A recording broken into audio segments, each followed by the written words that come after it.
Peace and blessings. The following is a short video presentation for the Sacred Breath Archives on the current collective psychology of humankind, and in particular the implications of secret societies and those who hide, that is, those who occult knowledge from their fellow humans. First, it is important to briefly explain the extreme as above, so below, or as within, so without reality. Many understand the psychological and spiritual challenges we face within us as individuals will reflect themselves into so-called real external events and phenomena. Likewise, the psychological and spiritual challenges we face as a collective people will also manifest in events and phenomena that follow similar archetypal patterns, only on a much grander scale. One such way this happens, that many may be familiar with, is through the divination arts such as astrology. Contrary to popular belief of the masses, astrology is not the study of how heavenly bodies affect the individual. The heavenly bodies act simply as a map to the archetypal cyclical patterning of man's psyche. All would agree that it is absurd to say that the earth turns as it does because of the effects of some mysterious force that clocks have on it. A clock is simply a way to track and map the revolution of the earth. The same applies for astrology, although further explanation of this is beyond the scope of the presentation. In a similar manner, I believe that many ancient stories that we have incorrectly called myth are indeed the retelling of actual events that occurred in literal history. They may not be 100% accurate, and they may be embellished in certain details.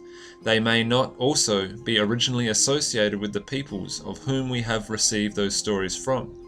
Many stories have passed through many different cultures, but the names and places are often changed so as to relate to the particular culture. These events have archetypal themes that continue to manifest as maps and guides to the spiritual and psychological issues that we as humans have not dealt with. Just as it was said earlier, that the individual will attract certain life challenges and situations to themselves based on their psychological and spiritual state of being.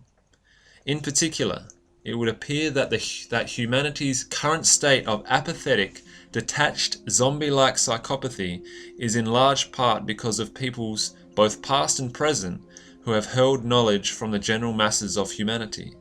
This includes those who did and do so with malicious intent, and those who have mistakenly done so with good intent. There are those both past and present who have felt that knowledge of the spiritual and psychological inner workings of both man and the universe should be kept secret and only disclosed to a certain few who are deemed worthy. I can understand the thinking behind wanting to keep certain knowledge secret so that it does not fall into the hands of those with malicious intent. However, the following problems arise even when intent is sincere. Firstly, no one has the right to own truth. There is no monopoly on the truth, and every man has a right to it. Therefore, to purposely withhold the truth is against the laws of nature or God.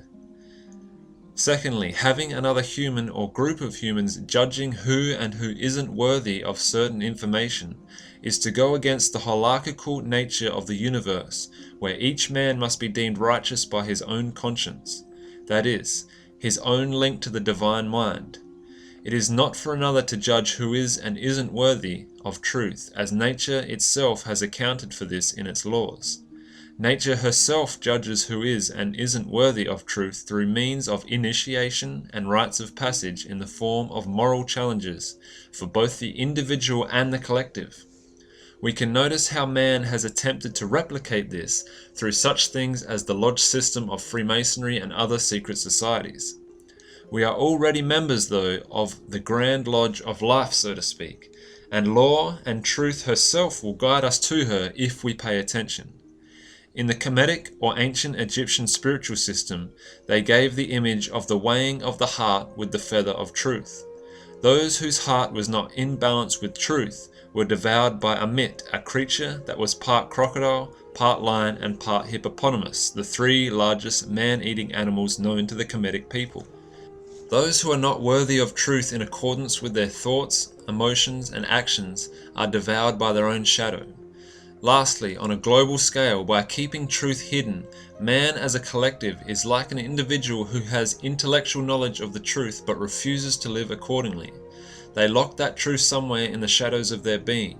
They continue to live a life of greed, materialism, and selflessness because they refuse to look within at the self.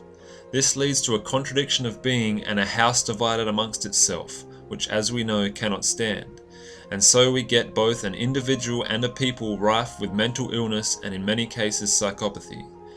If, however, the truth is disclosed to all people, if all have free access to information about the occult knowledge of man and the universe, then they would, without hindrance, be able to address the self, recognize rites of passage in their life, and see life as one great initiation into the mysteries of the universe.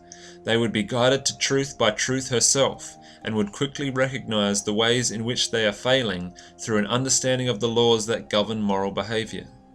It is therefore the moral obligation of those who come to truth, however small that portion of truth they have come to is, to speak and live that truth. You have no obligation to convince others of anything. There is no point banging your head against a brick wall. But humbly present people with what you know. Live so that there is no contradiction in your being, and let the truth do the rest.